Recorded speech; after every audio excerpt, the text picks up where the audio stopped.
Bon, bonjour tout le monde, merci d'être là. Je suis un peu stressée, mais ça va aller. En fait, j'ai pensé de juste vous expliquer d'où ça vient cette idée de l'art engagé pour moi, pourquoi je l'utilise dans mon travail et de quel artiste je m'inspire par rapport à mon travail et la démarche artistique que j'ai eue depuis que je suis partie de mon pays, l'Iran. Je trouve que l'art engagé, que tout ce que je nomme vraiment et que je les étudiais en fait en France, pour moi en fait c'est une façon de m'exprimer à ne pas être indifférent par rapport aux situations dans lesquelles on peut trouver les grandes valeurs de l'humanité. Et c'est une façon de éveiller les consciences un peu, de les arracher. C'est comme de mettre une lumière dans une situation, dans une réalité cachée et de l'arracher de l'oubli. Et que ça peut devenir une histoire de mémoire collective d'un pays ou d'un groupe dans n'importe quelle partie du monde. Je vais réfléchir un peu, désolée. C'est ce mélange entre l'art et politique, pour moi, comment je l'ai utilisé dans mon travail, je trouve que ça donne ce mélange, ça donne une structure sur les démarches artistiques, les artistes, avec lequel on peut présenter sous différentes formes de l'art. Par exemple, ça peut sortir comme une exposition de photos sur la guerre, autant une installation sur la situation des femmes musulmanes, par exemple, parce qu'en Iran, on est musulman, donc je réfère à ça dans le monde. Ou il y a aussi des artistes qui mélangent leur acte artistique, leur travail artistique à une actualité politique. C'est un artiste en fait que je me suis longtemps inspirée de son travail pendant mes études. C'est un artiste suisse qui s'appelle Thomas Hirschhorn. En fait, il ramène son travail artistique. En fait, pour lui, c'est important les relations entre son travail et avec les relations dans la société.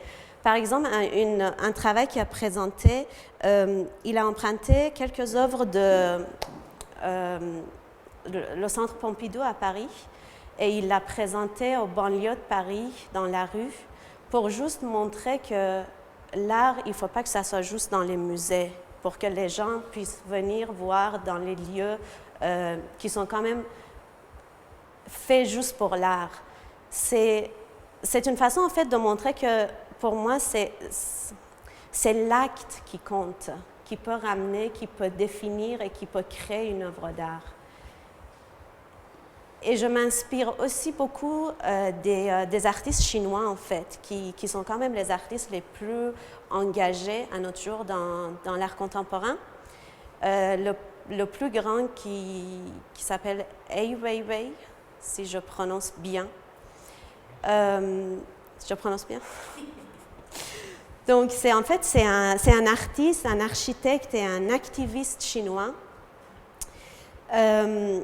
Son travail, il est vraiment l'idole de l'artiste politique, l'artiste engagé dans le monde, et c'était le personnage le plus influencé de l'année dernière, en fait, en 2012.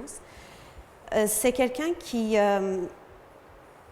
je trouve que pour lui, c'est comme... Il ne se pose pas la question quand il crée une œuvre d'art, est-ce que son travail, il s'agit de l'activisme ou de l'artiste? En gros, il ramène un acte pour créer une œuvre d'art. Et je trouve que c'est là que ça devient vraiment très intéressant. Il est sous surveillance depuis je crois, 2005 par les gouvernements chinois, parce que c'est un de son travail, en fait, qui a présenté, c'est une œuvre, en fait, qui questionne la présence de l'identité. Il y avait un séisme dans une ville qui s'appelle Sichuan, je crois, et qui a fini par avoir 86 000 morts. Et parmi ces 86 000, il y avait 5 000 élèves de primaire qui ont été enterrés vivants dans leurs écoles. Et il a commencé à... En fait, ils ont demandé la liste des noms de ces élèves. Le gouvernement chinois qui n'a jamais fourni cette liste. Donc, il a engagé un groupe d'activistes et bénévoles sur place pour trouver et travailler avec lui pour trouver les noms de chaque élève et à quelle famille appartiennent. Et il a publié tous ces noms-là, tous les 5000 noms, sur un blog, sur son blog, parce qu'en fait, c'est un artiste que sa façon de travailler est un peu plus différente. Il prend l'Internet, depuis 2005 en fait, il a pris l'Internet et les médias sociaux, et à travers de ça, il passe son message et son art. Et il est 24 heures sur 24 connecté sur ce blog, jusqu'à ce que ce blog a été censuré et arrêté par le gouvernement chinois. Donc, sinon aussi, je m'inspire aussi beaucoup des frères Gao. Je ne sais pas si vous avez entendu parler de leur nom. Ces deux frères chinois qui aussi sont, malgré toutes les censures et toute la surveillance du régime chinois, ils continuent à vraiment nous proposer des idées très originales et osées. J'ai vu une de leurs pièces à peu près le mois dernier à l'Arsenal à Montréal. Et cette pièce-là présentait Miss Mao avec un nez de Pinocchio. Donc, l'explication de cette œuvre, c'était que toutes ces belles paroles... attendez, je vais juste ne pas dire les... Oui, c'est ça. En fait, c'était le symbole des belles paroles et les mensonges publics pour eux. Et c'est une immense installation, enfin une immense sculpture en couleur rouge, qui est vraiment la couleur de la Chine. Donc, pour moi, c'est vraiment les sensibilités que ces artistes-là utilisent dans leur travail. C'est très important. Et aussi, c'est comment on se positionne en fait dans la société en tant qu'être humain, et plus spécifiquement depuis que j'ai commencé ma carrière artistique en tant qu'artiste, comment on se positionne c'est quoi notre responsabilité envers l'autre, et comment je peux l'utiliser dans mon travail, en fait. Et c'est là que, en fait, j'ai commencé mon travail en me posant la question sur la situation des femmes iraniennes dans la société musulmane, dans la société de l'Iran, qu'on était sous le régime islamique. Donc, j'ai commencé à dessiner les motifs de tapis persan sur les visages des femmes, et jusqu'à l'effacement des yeux et la bouche pour montrer que la femme est vraiment comme enlevée de tous ses sens, dans le sens qu'elle ne peut pas voir, elle ne peut pas parler. Mais ça, c'était vraiment les premières œuvres avec lesquelles j'ai commencé mon travail à l'école. Après, pendant des années, j'ai travaillé sur le sujet de Disneyland, parce que j'ai fait un voyage à Disneyland, et j'ai essayé en fait, j'ai acheté plusieurs personnages de Disney, et je les ai coupés, et j'ai réinventé les nouveaux personnages avec. Pour moi, ça représentait vraiment comme la façon que je vivais dans la société française, et cette double culture et cette double identité, en fait, et comment je me positionne et comment je me vois, et c'est quoi le regard des autres sur mon travail en tant qu'une femme iranienne vivant à l'étranger. Donc, c'est là que j'ai vraiment commencé un peu à travailler avec les jouets. Je suis arrivée après mes études à Montréal et je suis allée à Ottawa, en fait, pour voter en 2009 pour la réélection en Iran. Et je faisais la queue devant l'ambassade. Et je ne suis même pas rendue dans l'ambassade pour voter que mon mari m'a montré sur son téléphone que Ahmadinejad a été déjà réélu en Iran. Donc, c'était vraiment comme un moment comme... C'est un volcan à l'intérieur de moi que je me suis dit... C'est comme...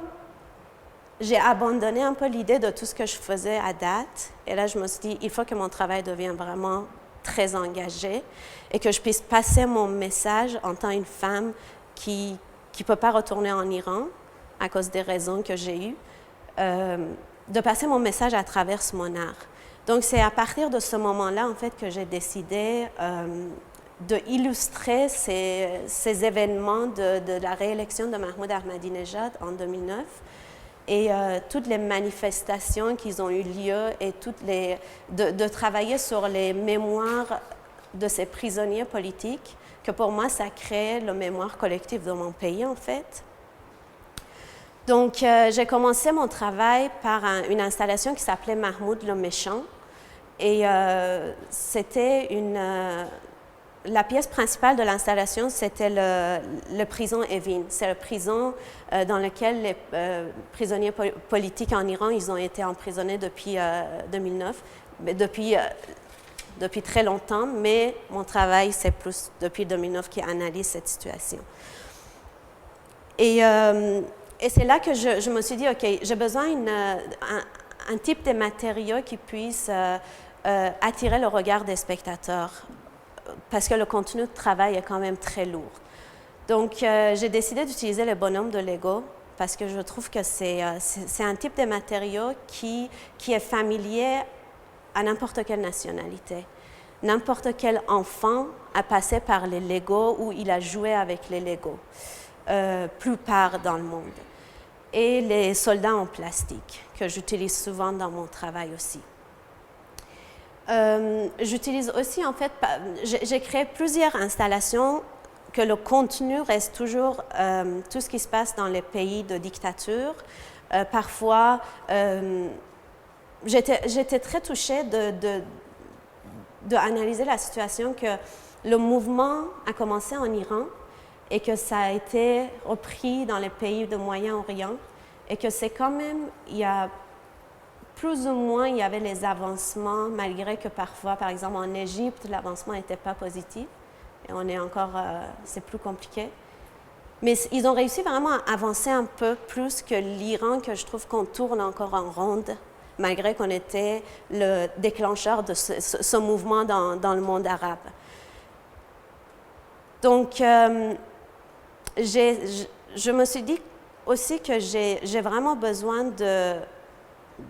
d'écrire et donner quelques indices aux spectateurs parce que mon travail, peut-être, visuellement, c'est pas assez pour que mon message passe. Donc, j'ai décidé d'utiliser une sorte de cartographie, en fait, que j'utilise dans mes carnets au quotidien. Je note tout ce qui m'intéresse. Je trouve que c'est intéressant par rapport à la situation de l'Iran, les pays de dictature, où j'ai aussi des liens encore avec mes amis en Iran, avec ma famille, comment ils voient ça. Ou parfois, je fais comme un enfant sur les définitions de Wikipédia. Qu'est-ce qui veut dire, par exemple, un mouvement vert? C'est quoi la définition d'un mouvement vert en Iran qui peut me ramener vraiment comme d'analyser la situation étape par étape et de comprendre l'environnement dans lequel je vis, en fait. Donc, j'ai présenté un travail vraiment, c'était juste les cartographies qui analysaient la situation de la réélection de Mahmoud Ahmadinejad pendant une exposition à Peterborough. Par la suite, j'ai travaillé sur une installation, je m'excuse, j'ai un trou de mémoire.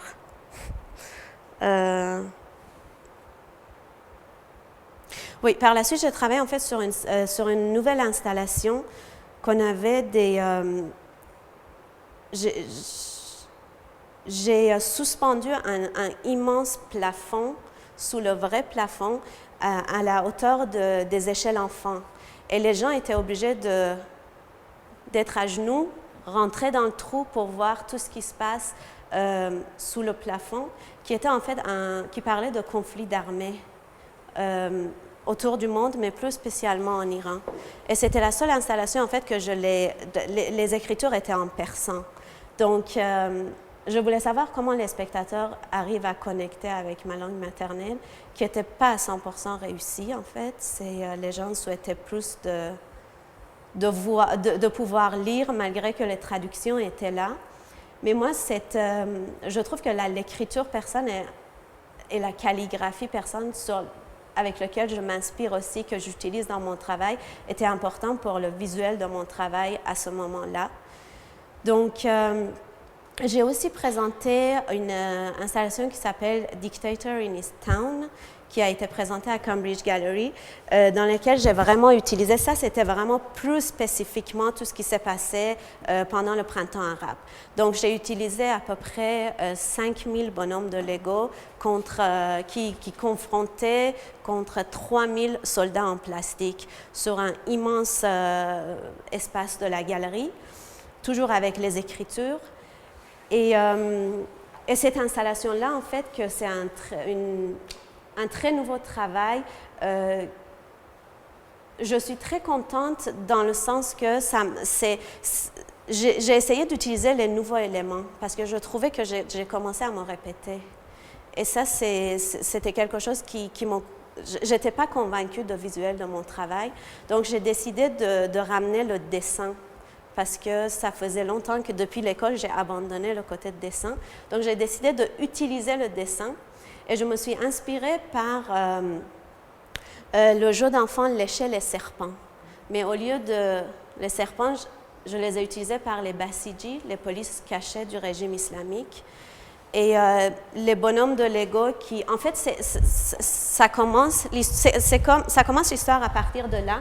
Et ça tourne et ça finit le dernier carré. En fait, c'est comme une histoire qui suit. C'est une histoire qui représente justement la situation de l'Iran depuis 2009 et que ça revient comme un conte. En gros, ça revient, est-ce que ça reste dans notre mémoire collective de la situation, sur quelle situation je parle.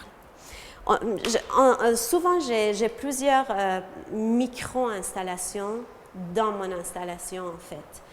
Il y a un champ des fleurs, je ne sais pas si vous avez remarqué, juste là, avec un bonhomme de Lego qui est mort au milieu du champ des fleurs. Ça, c'est une partie d'installation qui se répète dans toutes mes installations depuis 2009.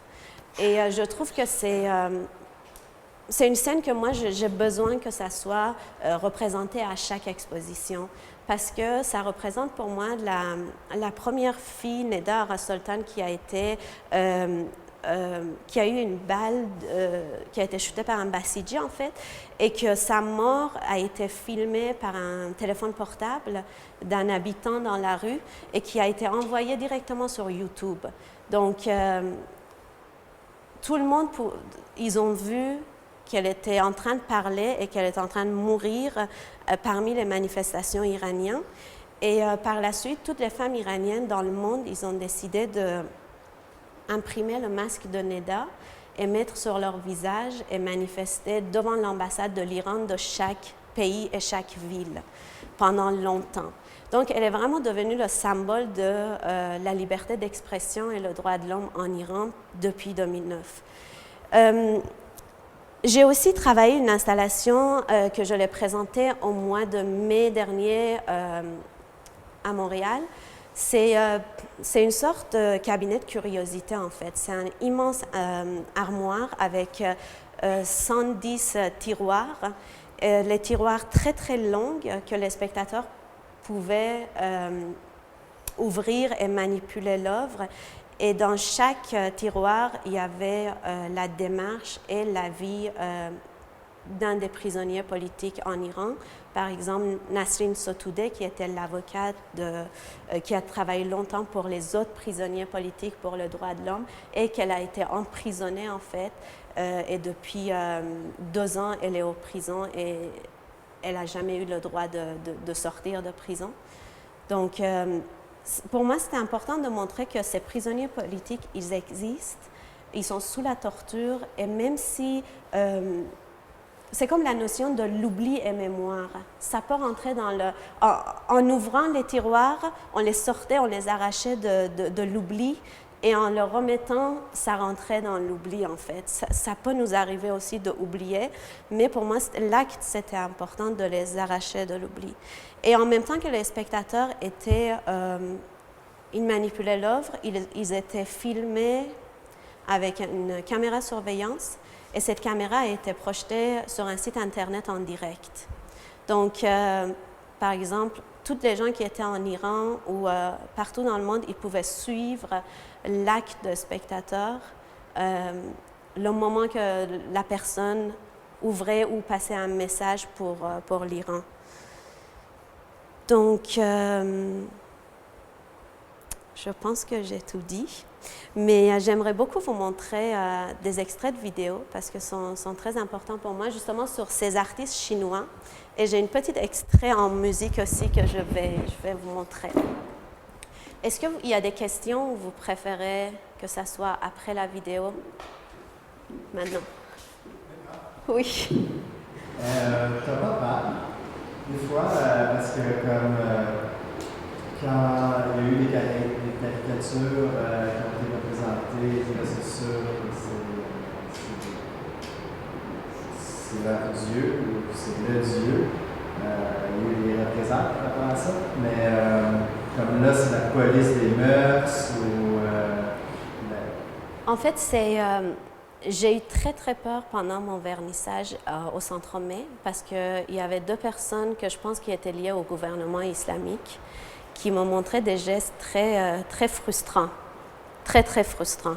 Donc, ils tournaient autour de moi et ils m'ont montré les gestes vraiment gratuits comme « je vais te tuer », mais ils ne voulaient pas parler avec moi. Donc, c'était le seul moment que j'ai eu vraiment peur. Je suis arrivée à la maison, c'est comme tout était, j'ai dit « je vais tout arrêter ». La peur était vraiment grande. Mais c'est étrange, mais en même temps, c'est très intéressant. Le jour lendemain, ça m'a encore plus donné le courage de continuer. C'est comme de les dénoncer malgré cette peur que j'ai et aussi que je me compare par exemple avec les prisonniers politiques ou avec mes amis qui ont été prisonniers en Iran, qui étaient dans les manifestations. Je trouve que mon acte est quand même 1/100 de tout ce qu'eux, ils le font sur place. Donc, en tant qu'Iranienne, je me sens responsable de le faire et j'ai le plaisir de dénoncer le régime islamique, en fait. C'est ça, je pense que ça me donne le courage de continuer dans ce type de travail. Est-ce qu'il y a autre question? Pourquoi Fox and Friends? Je cherchais un titre que ça ne soit pas lourd, mais en même temps, j'avais besoin de ce côté malin de Fox et ses amis. Tous les degrés de Mollah, le monsieur de Parlement qui a donné justement l'acte de tuer tous les prisonniers politiques, tous les nombres de prisonniers politiques, Ahmadinejad, c'est un ensemble de donner l'image de Fox et les Friends, en gros de donner cette image qui sont complètement ridicules malgré cette violence et qui sont des clowns dans le monde international. On les regarde comme des clowns, mais cette violence existe et ils continuent leur torture sur le peuple, en fait.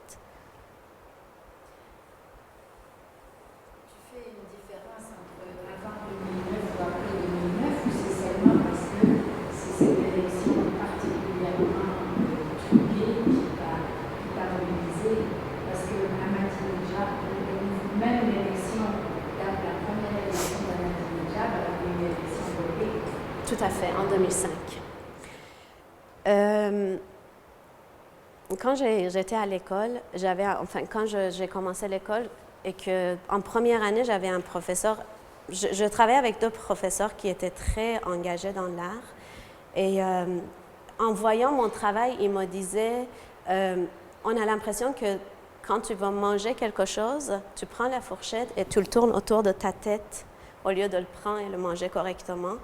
Donc, ton travail ne va pas devenir engagé avant que tu n'arrives pas à sortir cette frustration envers toute la violence que tu as vécue. J'ai jamais vraiment osé à toucher à un travail politique avant 2009, avant que je me sentis vraiment trahir et face à cette violence directement personnelle. J'ai jamais osé, j'ai eu très très peur de vraiment toucher et je me disais toujours que j'ai pas du tout assez en fait, j'ai eu peur de ne pas pouvoir m'exprimer correctement en politique parce que c'est quand même un sujet très large et je n'ai pas étudié en Sciences Po. Je ne peux pas parler de toutes les possibilités qui peuvent exister dans le monde politique. Donc ça me stressait énormément. Mais j'ai réussi à vraiment, comme par rapport à la situation que je voulais m'exprimer, à inventer une forme à mon art, en fait. Et j'ai réussi à apprendre, parce que j'avais beaucoup de curiosité de lire et d'expérimenter des choses, à apprendre que quand on raconte notre histoire, qui peut être une partie d'une histoire collective, ça peut devenir intéressant pour les spectateurs. Donc c'est là que j'ai vraiment commencé, pour lequel j'ai commencé en 2009. Je vous montre la vidéo.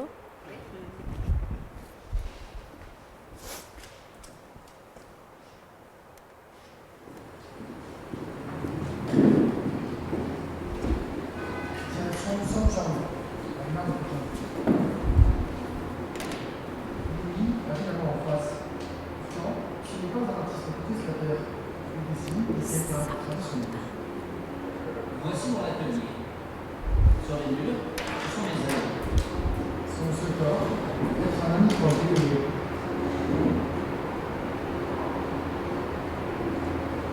Ça, c'est un poster signé par lui. C'est marqué pour mon frère Louis. Il y a 2 ans, Yuli a quitté Pékin après qu'un soir son atelier a été violemment attaqué par un groupe de 80 casseurs. Un de ses amis, arrivé juste après l'attaque, a filmé ces images. 7 ou 8 casseurs sont sortis de nulle part. Ils m'ont attaqué avec des barres de fer. Je suis tombé d'un coup et j'ai perdu connaissance.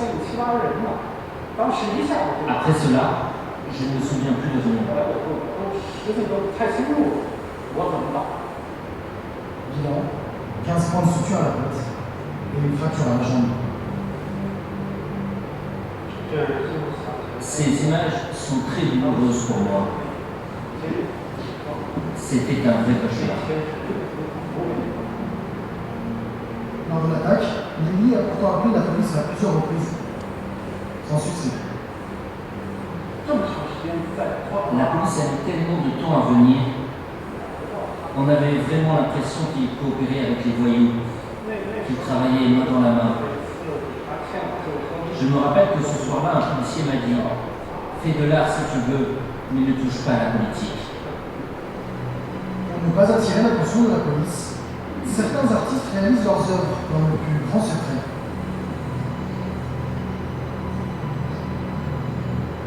Banlieue de Pékin. On me demande de ne pas filmer le bâtiment.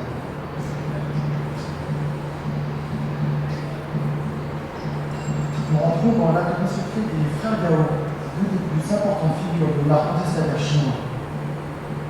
Ils finalisent leur prochaine œuvre, très controversée. Cao Tian, les sculpte le moule de la tête d'Adolf Hitler. Il faut redresser le nez, regarde, il est trop bas. Hitler n'est pas le seul à se faire tirer le portrait. Il rejoindra bientôt une bien étrange collection. Lénine, Castro, Saddam Hussein. Ça, c'est Pol Pot, Staline, Mussolini, Kadhafi, Kim Jong-il, Ceausescu. Des têtes de dictateurs. Les Fringao travaillent discrètement sur ce projet depuis des mois. Qu'est-ce que ça signifie?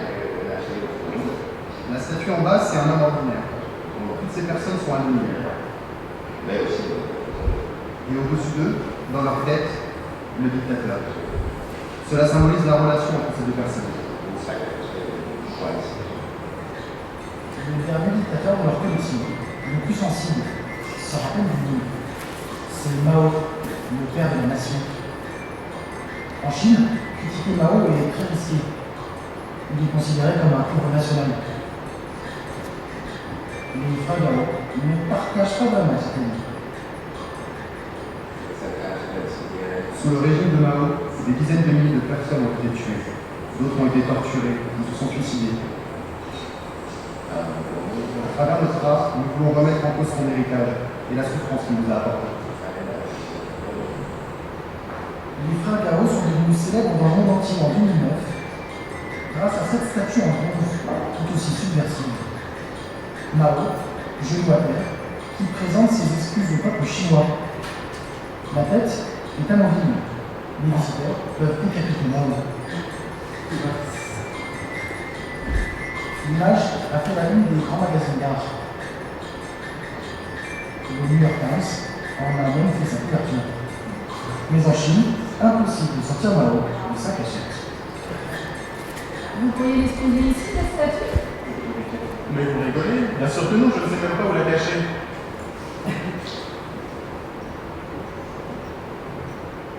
Les Fringao tiennent à montrer leur galerie officielle dans le centre de Pékin. Seulement, depuis 5 ans, elle est fermée au public. Pourtant, les toiles sont toujours au mur. Certains collectionneurs étrangers les achètent jusqu'à 70 000 €. Lors d'un exposition avec les scandales, l'œuvre la plus provocante mène la toile classique de la croix, avec les événements de Tiananmen. Mais au moment du vernissage, des visiteurs pas comme les autres ont frappé à leur porte. Les autorités nous ont envoyé 2 gardes qui se sont postés devant les portes de la galerie. Ils ont empêché les gens de rentrer. On avait de la peine pour ces gardes qui restaient debout toute la journée, alors on leur a apporté des chaises. Pour comprendre comment fonctionne l'association des artistes, nous nous rendons au très officiel bureau de gestion de l'art. Je peux vous donner le lien si vous voulez avoir rencontré que c'est très intéressant de le passer les mots. Souhaitant s'installer dans le quartier pour exposer des artistes chinois. Et ça marche. En 10 ans, le chiffre d'affaires global des œuvres sur l'armée chinoise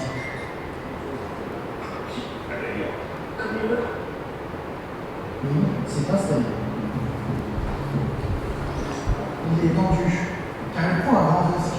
Il organise, juste devant chez lui, dans d'anciens locaux industriels, sans aucune autorisation, sa propre exposition subversive. Il va ouvrir dans quelques minutes.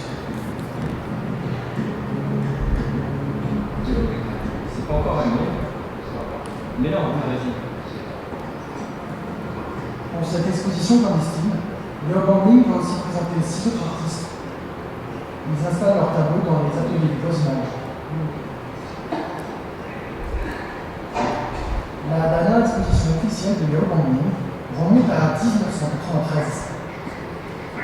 Jugée trop subversive, la veille du vernissage, elle est interdite par le pouvoir. Depuis, aucune galerie ne veut exposer ses œuvres.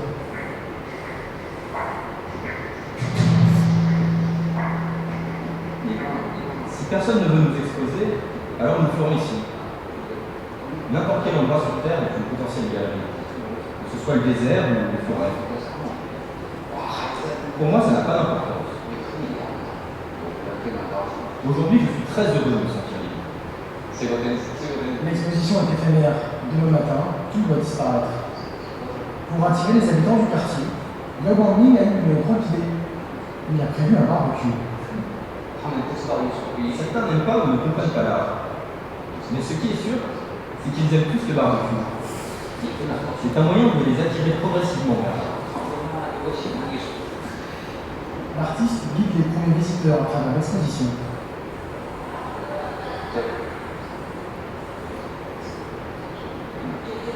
Cette œuvre, c'est l'histoire de mes parents. Ces documents, ce sont les avis d'expulsion qu'ils reçoivent. J'en ai fait 22 000 copies. Leur expulsion est illégale. Cela fait 12 ans qu'ils se battent contre l'État. Dans la pièce voisine, les gouttes d'eau de ces jerrycans percés représentent les citoyens, et les chaises, le pouvoir chinois. Les couteaux, je ne comprends pas. Tu peux m'expliquer? En Chine, il y a un proverbe qui dit « l'eau qui goûte finit par percer ». À travers cette installation, je voulais illustrer cette idée. Tu sais, la puissance d'une goutte d'eau est très faible. Mais avec le temps, les gouttes d'eau s'accumulent et peuvent casser cette chaise. Que se passera-t-il si la police arrive? Je ne pense pas qu'ils viendront. J'espère vraiment qu'ils ne sont pas au courant.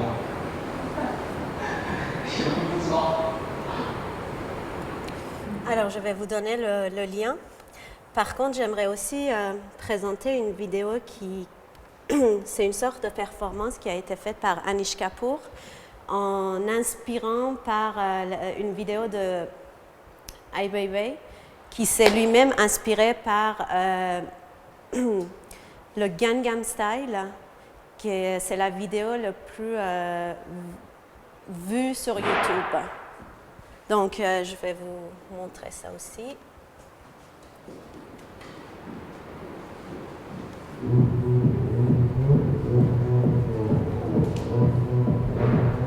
Oppa Gangnam Style.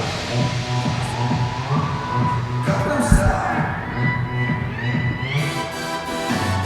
낮에는 따라서 인간적인 여자. 커피 한 잔에 여유를 아는 풍경 있는 여자. 밤이 오면 심장이 뜨거워지는 여자. 그런 말다 있는 여자. 낮에는 너만큼 따사로운 그 사랑해. 커피 식히고 전에 원샷 때린 사랑해. 밤이 오면 심장이 터져버리는 사랑해. 그런 사랑해. 다른 데로 사랑스러워. 그래 너. Hey, 바로 너. Hey, 다른 데로 사랑스러워. 그래 너. Hey, 지금은 바람까지 가볼게.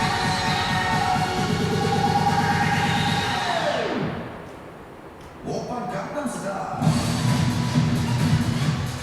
강남 스타일.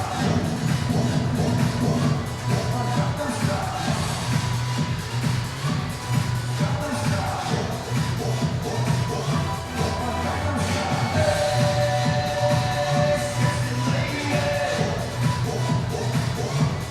강남 스타일.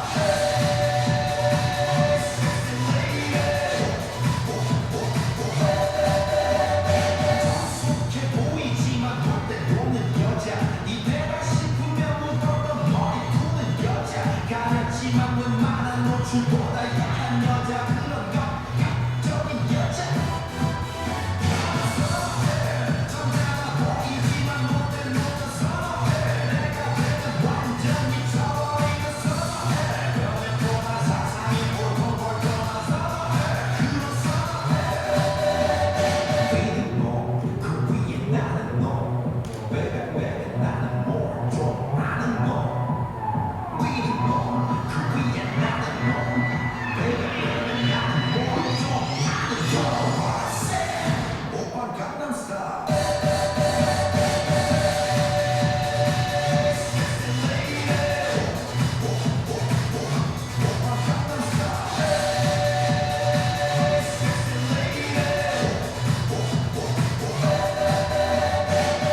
오빤 강남 스타일.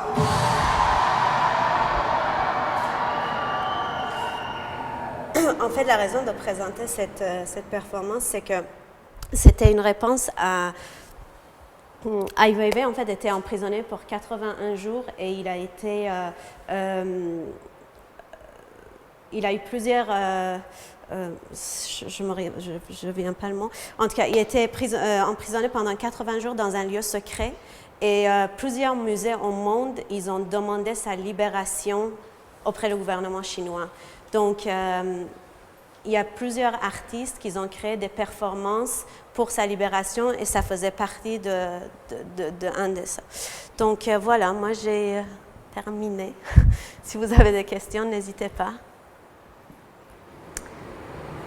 Je trouve que quand on voit des vidéos comme ça, on ne regarde pas beaucoup sur l'âme engagée.